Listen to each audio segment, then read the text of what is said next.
Here's how you can practice shooting inside your house, get way better, but not get arrested or hurt anybody. And as a bonus, you get to annoy your wife with all these things stuck all over your walls. Hey there, Caleb, the founder of Patriot Training Center, and today I'm going to talk about all these little things that are stuck all over my office walls, what they are, because today we're going to talk about creating your own dry fire targets. That's right, you hear it on the channel all the time. We talk about dry fire, dry fire, dry fire. We never shut up about it. We got the free dry fire program down in the description below, but I never really talked about how I set up these dry fire targets so that you can practice at home. So of course, dry fire is just like the name implies. It is dry firing your gun, so there's no live ammunition, and that is the way that you practice dry firing. But to do that, you're going to need a target. Now, this is your basic USPSA target, official size, but the problem here is if you use this in your house, most of us don't have like 25 yards in our home to practice shooting, right? We don't have maybe 7 yards, 10 yards if you got a big basement or something like that, but the problem is most of us just don't have the space to be able to shoot a target like this because it's so big. Maybe in my office here, for example, where I have these dry fire targets, if I were to shoot this in my office, I only have about 10 feet, so you'd have to practice really up close shooting, and that's pretty much the only option that you have. So the solution to this is to use scaled targets. So what that means is, like I said, I only have about 10 to 12 feet here in my office, so if I want to practice shooting a target at like say 7 or 10 yards, I just don't have enough room to use a full-size target. That's where these scaled dry fire targets come in. These are 1/3 scale size. And if you remember back to high school, 3 feet is 1 yard. So for every foot that you stand away from one of these guys, you're getting a sight picture of what it would be like to be 1 yard away from these. So you just 7 feet is 7 yards is basically what this works out to. That's the idea behind scaled dry fire targets. So all that said, you can go buy your own scaled dry fire targets, and I have a few here. This one right here that you see is one of the ones that you can buy. And I have a few more here from various places. I believe these are all from Ben Stager Pro Shop, or it could have been somewhere else online. And these are nice little cardboard ones. This is 1/6 scaled size. So again, going off of that like 1/3 type deal, you would just get a smaller target if you need a further distance shot.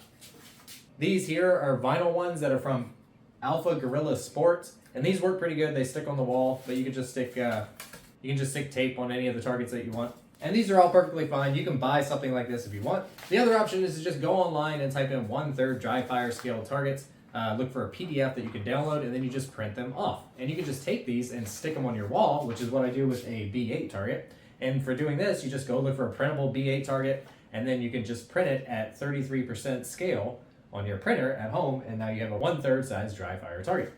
So with the USPSA targets, they're already actually made at that 1/3 size, so you just print these. The important thing to remember if you're printing these, if you want them to be the right size, is to make sure that when you're selecting print, that you do not scale it. It has to be at 100% scale so that the measurements can be accurate. Now, you could be lazy and just take these pieces of paper and throw them up on your wall, and I've done that before, but today I'm just going to show you a little do-it-yourself, a little arts and crafts project where I'm going to go ahead and cut one of these out and show you how you can make your own dry fire scale targets out of cardboard. So all we need is a piece of cardboard, a couple of these papers, and we're going to cut one out here.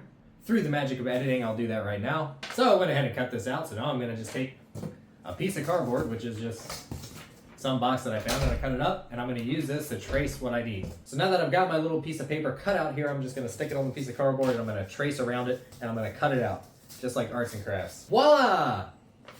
I got it all cut out. And you can see that this is now the same size as these other ones that you can buy. Okay, so good to go there. So now that you got your target cut out, then all you have to do is, well, you could just leave it like that, but you kind of want some type of scoring zone reference, but actually, this is like kind of way too bold, because when you look at real targets, the USPSA ones at least, they don't have like actual ink or really bold lines on there. They're actually scored. It's like a scoring in the target. So what I wanted to do with this one was I just put the cutout over it, taped it down a little bit, and then use a knife to add like some scoring over I just kind of poke like some holes in it so that I have some scoring there, so you can just barely see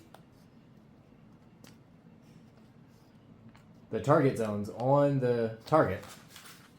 And I actually like that as a way to for visual training. So then just go ahead and take that off, and that's what I'm probably going to go with. And of course, if you do want something more visual, a visual reference, then you could take a pen and you could actually outline these target zones here for the A zone and the C zone in your dry fire target. So there you go. That's how easy it is to create your own dry fire targets at home. And the bonus is that you get to really annoy your wife by sticking these all over your walls and have a really good time that way too. And remember, I did this whole arts and crafts project for you because Dryfire is so important and is the absolute best way to improve your shooting ability. That's why we give you the free Dryfire program that is in the description below. So go ahead and sign up for that now, and I will catch you in the next one.